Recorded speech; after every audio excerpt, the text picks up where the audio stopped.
Hello everyone, स्वागत है आप सभी का हमारे YouTube channel exam 2.0 study channel पर। आज की इस वीडियो में हम लोग सामान्य ज्ञान का दूसरा प्रैक्टिस सेट यहाँ पर कवर करेंगे, जिसमें हम लोग 40 एमसीक्यू को कवर करने वाले हैं। तो देखते हैं आप लोग 40 में से कितना स्कोर कर पाते हैं, और जितना भी स्कोर करेंगे उसको कमेंट बॉक्स में जरूर जवाब दीजिएगा। तो चलिए देखते हैं आज का पहला प्रश्न। यहाँ पर 56 नंबर क्या दिया गया है कि प्राचीन काल में विदिशा किस धर्म का केंद्र था। तो जल्दी से इसका करेक्ट आंसर बताइए। बहुत ही इंपॉर्टेंट क्वेश्चन है और कई बार एग्जाम में पूछा गया भी है। तो जल्दी से इसका करेक्ट आंसर बताइए। तो इसका करेक्ट आंसर हो जाएगा भागवत धर्म का। भागवत धर्म का जो विदिशा है वो केंद्र था। अगला प्रश्न देखते हैं 57 नंबर की पांड्यों का राजनीतिक एवं सांस्कृतिक केंद्र कौन था।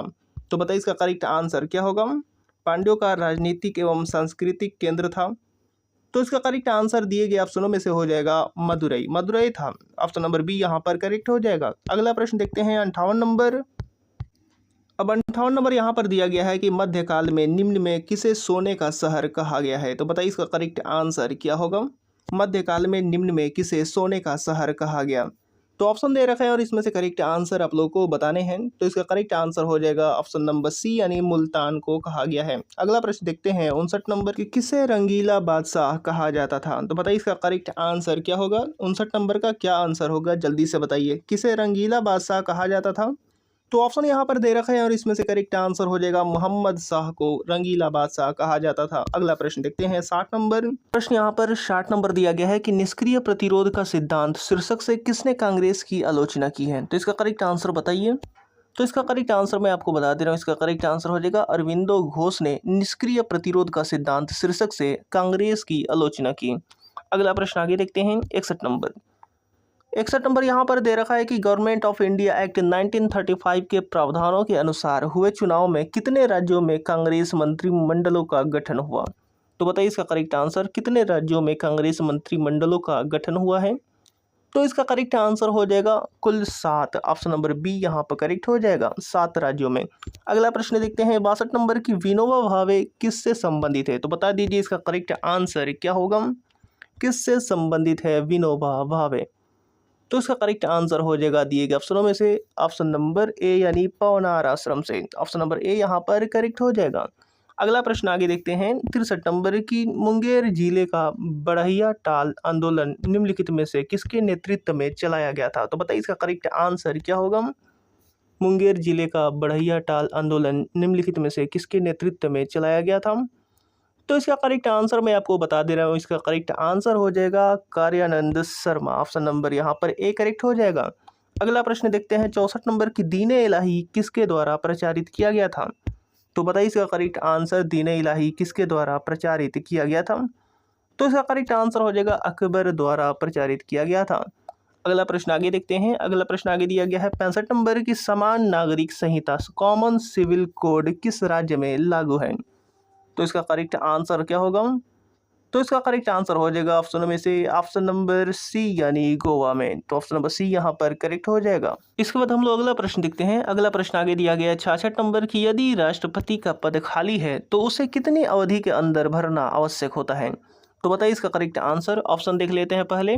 तो यहाँ पर अब ऑप्शन दे रखा है और इसमें से करेक्ट आंसर बता दीजिए क्या होगा। तो इसका करेक्ट आंसर हो जाएगा ऑप्शनों में से ऑप्शन नंबर डी, यानी कुल 6 महीने के भीतर भरना आवश्यक है। अगला प्रश्न देखते हैं 67 नंबर की बिहार विधान परिषद में सदस्यों का निर्वाचन होता है तो बताना है कि कैसे होता है। तो ऑप्शन यहाँ पर दे रखा है और इसमें से करेक्ट आंसर बता दीजिए।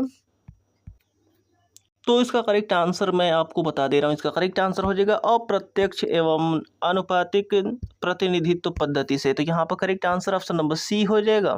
अगला प्रश्न देखते हैं 68 नंबर की यदि दो स्थानों के बीच समय में अंतर 2 घंटे 20 मिनट का है तो देशांतर में अंतर होगा। तो बताना है कि देशांतर में क्या अंतर होगा अगर दो स्थानों के बीच का समय में अंतर 2 घंटे 20 मिनट है। तो यहाँ पर ऑप्शन दे रखा है और इसमें से करेक्ट आंसर बता दीजिए।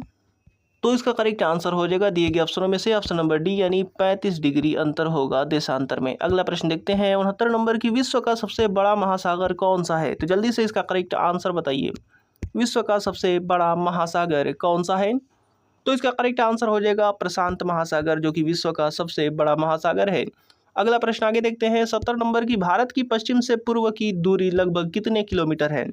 तो बताइए इसका करेक्ट आंसर क्या होगा। तो इसका करेक्ट आंसर हो जाएगा दिए गए ऑप्शनों में से ऑप्शन नंबर बी यानी 2900 किलोमीटर यहाँ पर दिया गया है। ऑप्शन नंबर बी करेक्ट हो जाएगा। अगला प्रश्न देखते हैं 71 नंबर की, भारत की जलवायु को निम्नलिखित घटकों में से कौन सा प्रभावित करता है। तो यहाँ पर ऑप्शन दे रखा है और इसमें से करेक्ट आंसर बता दीजिए। तो इसका करेक्ट आंसर हो जाएगा हमारी भूमि की भू आकृति, विषुवत रेखा की समीपता और हिमालय। ये तीनों के तीनों यहाँ पर करेक्ट आंसर है, तो ऑप्शन नंबर डी यहाँ पर करेक्ट हो जाएगा। अगला प्रश्न देखते हैं 72 नंबर की, बिहार में कितने प्रकार के जल संसाधन मौजूद हैं। तो बताइए इसका करेक्ट आंसर क्या होगा। तो इसका करेक्ट आंसर हो जाएगा दिए गए ऑप्शनों में से ऑप्शन नंबर बी यानी कुल 3 प्रकार के जल संसाधन मौजूद हैं।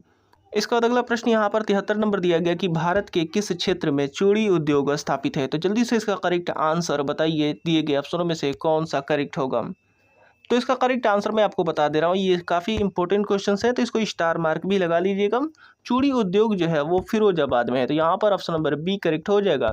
अगला प्रश्न देखते हैं 74 नंबर की, भारत में सर्वाधिक जनसंख्या वाला राज्य कौन सा है। तो बताइए इसका करेक्ट आंसर, सर्वाधिक जनसंख्या वाला राज्य कौन सा है। तो ऑप्शनों में से करेक्ट आंसर उत्तर प्रदेश हो जाएगा, ऑप्शन नंबर सी करेक्ट है। अगला प्रश्न 75 नंबर दिया गया कि बिहार में होजरी तैयार करने के कितने कारखाने हैं। तो कितने कारखाने हैं होजरी तैयार करने के। तो जल्दी से इसका करेक्ट आंसर बताते चलिए। तो इसका करेक्ट आंसर हो जाएगा ऑप्शन नंबर बी यानी कुल 40। अगला प्रश्न देखते हैं 76 नंबर। अब 76 नंबर दिया गया है कि निम्न में कौन सा विकल्प विज्ञान की 3 प्रमुख शाखाओं को इंगित करता है। तो बताइए कि कौन सा विकल्प विज्ञान की 3 प्रमुख शाखाओं को इंगित करता है। तो इसका करेक्ट आंसर हो जाएगा ऑप्शन नंबर सी यानी भौतिकी, रसायन विज्ञान और जीव विज्ञान। तो ऑप्शन नंबर सी यहाँ पर करेक्ट हो जाएगा। अगला प्रश्न देखते हैं 77 नंबर। अब यहाँ पर 77 नंबर दिया गया है कि किसी पाइपलाइन के केंद्र पर स्थित किसी कण का वेग होगा। तो ऑप्शन देख लेते हैं पहले। तो यहाँ पर ऑप्शन दे रखा है और इसमें से करेक्ट आंसर बताइए, किसी पाइपलाइन के केंद्र पर स्थित किसी कण का वेग क्या होगा। तो इसका करेक्ट आंसर हो जाएगा दिए गए ऑप्शनों में से ऑप्शन नंबर ए यानी अधिकतम होगा। इसका बाद अगला प्रश्न यहाँ पर 78 नंबर दिया गया कि रोशनी के लिए प्रयुक्त साधारण ट्यूबलाइट में होता है। तो बताइए क्या क्या होता है दिए गए ऑप्शनों में से। तो इसका करेक्ट आंसर हो जाएगा 2 फिलामेंट होता है, फ्लोरोसेंट पदार्थ होता है, वो पारावाष्प होता है। तो ऑप्शन नंबर डी यहाँ पर करेक्ट हो जाएगा। अगला प्रश्न आगे देखते हैं 79 नंबर की, सौर सेल परिवर्तित करती है। तो किसको किस में परिवर्तित करती है ये आपको बताना है दिए गए ऑप्शनों में से। बहुत ही आसान सा सवाल है, जल्दी से इसका करेक्ट आंसर बताइए। तो इसका करेक्ट आंसर हो जाएगा दिए गए ऑप्शनों में से सौर ऊर्जा को विद्युत ऊर्जा में कन्वर्ट करती है। अगला प्रश्न आगे देखते हैं 80 नंबर की, कृत्रिम डिटर्जेंट है। तो बताइए कौन सा यहाँ पर कृत्रिम डिटर्जेंट है। तो इसका करेक्ट आंसर क्या होगा, जल्दी से बताइए। तो इसका करेक्ट आंसर हो जाएगा ऑप्शन नंबर डी यानी चक्रीय एवं अचक्रीय सल्फोनिक अम्ल के सोडियम लवण का मिश्रण कृत्रिम डिटर्जेंट है। अगला प्रश्न आगे देखते हैं 81 नंबर की, निम्न में से किस प्रशीतक का उपयोग आजकल नहीं होता है। तो यहाँ पर ऑप्शन दे रखा है और इसमें से बताना है कि किस प्रशीतक का उपयोग आजकल नहीं होता है। तो इसका करेक्ट आंसर हो जाएगा ऑप्शन में से ऑप्शन नंबर बी यानी सल्फर डाइऑक्साइड का प्रयोग नहीं होता है। अगला प्रश्न देखते हैं 82 नंबर। अगला प्रश्न यहाँ पर 82 नंबर दिया गया है कि प्लास्टर ऑफ पेरिस है। तो यहाँ पर दिए गए ऑप्शनों में से बताना है कि प्लास्टर ऑफ पेरिस का सूत्र क्या होता है। तो दिए गए ऑप्शनों में से बताइए। तो इसका करेक्ट आंसर हो जाएगा CaSO4 हाफ H2O, यानी यहाँ पर ऑप्शन नंबर सी करेक्ट हो जाएगा। अगला प्रश्न आगे देखते हैं। आगे यहाँ पर दिया गया है 83 नंबर की, HIV की जांच के लिए किया जाने वाला टेस्ट कहलाता है। तो क्या कहलाता है। तो इसका करेक्ट आंसर हो जाएगा एलिसा कहलाता है। तो ऑप्शन नंबर बी यहाँ पर करेक्ट हो जाएगा। अब अगला प्रश्न देखते हैं 84 नंबर की, प्रकाश संश्लेषण के दौरान प्रकाश ऊर्जा रूपांतरित होती है। तो किस में रूपांतरित होती है ये आपको बताना है। तो जल्दी से इसका करेक्ट आंसर बताइए। तो इसका करेक्ट आंसर मैं आपको बता दे रहा हूँ। इसका करेक्ट आंसर हो जाएगा ऑप्शन में से ऑप्शन नंबर बी यानी रासायनिक ऊर्जा में रूपांतरित होती है। अगला प्रश्न आगे देखते हैं 85 नंबर की, नेत्रदान में दाता के आंख का कौन सा भाग प्रत्यारोपित किया जाता है। तो बताइए इसका करेक्ट आंसर क्या होगा। नेत्रदान में दाता के आंख का कौन सा भाग प्रत्यारोपित किया जाता है। तो इसका करेक्ट आंसर हो जाएगा ऑप्शन नंबर ए यानी कार्निया को। ऑप्शन नंबर ए यहाँ पर करेक्ट हो जाएगा। दोस्तों ये वीडियो आपको पसंद आ रहा है तो इसको लाइक जरूर कीजिएगा और चैनल को अभी तक सब्सक्राइब नहीं किया है तो चैनल को सब्सक्राइब कर लीजिए और अपने दोस्तों के साथ तो शेयर करना बिल्कुल मत भूलिएगा। देखते हैं अगला प्रश्न। अब अगला प्रश्न आगे दिया गया है कि कपास प्राप्त होता है। तो किससे प्राप्त होता है, जल्दी से इसका करेक्ट आंसर बताइए। कपास प्राप्त होता है, तो इसका करेक्ट आंसर हो जाएगा ऑप्शन नंबर सी यानी बीज से प्राप्त होता है कपास। अगला प्रश्न आगे दिया गया 87 नंबर की, प्राचीन गणितीय गणना के लिए इस्तेमाल साधन कहा जाता था। तो क्या कहा जाता था, जल्दी से इसका करेक्ट आंसर बताइए। तो इसका करेक्ट आंसर हो जाएगा ऑप्शन नंबर बी यानी अबेकस कहा जाता था, अबेकस। ऑप्शन नंबर बी यहाँ पर करेक्ट हो जाएगा। अब अगला प्रश्न आगे यहाँ पर 88 नंबर दिया गया है कि निम्न में सबसे छोटी इकाई की मेमोरी का नाम बताइए। तो इसका करेक्ट आंसर क्या होगा? सबसे छोटी इकाई के मेमोरी का नाम बताना है। तो इसका करेक्ट आंसर हो जाएगा ऑप्शन नंबर डी यानी टेराबाइट। टेराबाइट यहाँ पर करेक्ट आंसर हो जाएगा। अब अगला प्रश्न हम देखते हैं। अगला प्रश्न आगे दिया गया है 89 नंबर की एमआरआई किसका संक्षिप्त रूप है? संक्षिप्त रूप किसका है? एमआरआई यानी एमआरआई का फुल फॉर्म बताना है। तो जल्दी से इसका करेक्ट आंसर बताइए। तो इसका करेक्ट आंसर हो जाएगा ऑप्शन नंबर बी यानी मैग्नेटिक रेजोनेंस इमेजिंग। तो ऑप्शन नंबर बी यहाँ पर करेक्ट हो जाएगा। अगला प्रश्न आगे देखते हैं। अगला प्रश्न आगे दिया गया है कि डैश माइक्रोचिप्स बनाने के लिए प्रयोग किया जाता है। तो बताइए किसका प्रयोग किया जाता है? तो जल्दी से इसका करेक्ट आंसर बताइए। तो इसका करेक्ट आंसर हो जाएगा ऑप्शन नंबर सी यानी सिलिकॉन का प्रयोग किया जाता है माइक्रोचिप्स बनाने के लिए। अगला प्रश्न देखते हैं। 91 नंबर की किसी क्षेत्र के पर्यावरण की प्रमुख विशेषताएं निम्नलिखित के द्वारा नियंत्रित होती हैं। तो यहाँ पर ऑप्शन दे रखा है और इसमें से करेक्ट आंसर आप लोगों को बताना है कि किसके द्वारा नियंत्रित होती हैं। तो इसका करेक्ट आंसर हो जाएगा जलवायु के द्वारा। ऑप्शन नंबर बी यहाँ पर करेक्ट हो जाएगा। अगला प्रश्न देखते हैं। 92 नंबर की क्रिकेट गेंद की परिधि क्या होती है? तो इसका करेक्ट आंसर बताइए दिए गए ऑप्शनों में से क्या होगा? क्रिकेट गेंद की परिधि क्या होती है? तो इसका करेक्ट आंसर हो जाएगा ऑप्शनों में से ऑप्शन नंबर बी यानी 22.4 से लेकर के 22.9 सेंटीमीटर। ऑप्शन नंबर यहाँ पर बी करेक्ट हो जाएगा। इसके बाद हम लोग अगला प्रश्न देखते हैं जिसका उत्तर आप लोग देंगे कि यूएसए संसद का निम्न में से कौन सा नाम है। तो जल्दी से इसका करेक्ट आंसर आप लोग कमेंट बॉक्स में कमेंट कीजिए। तब तक हम लोग अगला प्रश्न देखते हैं। यूएसए का संसद का जो नाम है वो बताना है दिए गए ऑप्शनों में से। अगला प्रश्न आगे दिया गया है 94 नंबर की बिहार नेशनल कॉलेज की स्थापना बिहार वासियों ने कब की?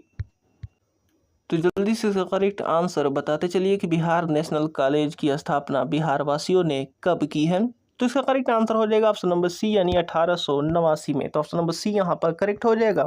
इसके बाद हम लोग अगला प्रश्न देखते हैं। 95 नंबर की बिहार का प्रसिद्ध जिउतिया पर्व किस तिथि को मनाया जाता है? तो जल्दी से इसका करेक्ट आंसर बताइए। बिहार का प्रसिद्ध जिउतिया पर्व किस तिथि को मनाया जाता है? तो इसका करेक्ट आंसर हो जाएगा ऑप्शन नंबर सी यानी आश्विन शुक्ल पक्ष अष्टमी को मनाया जाता है।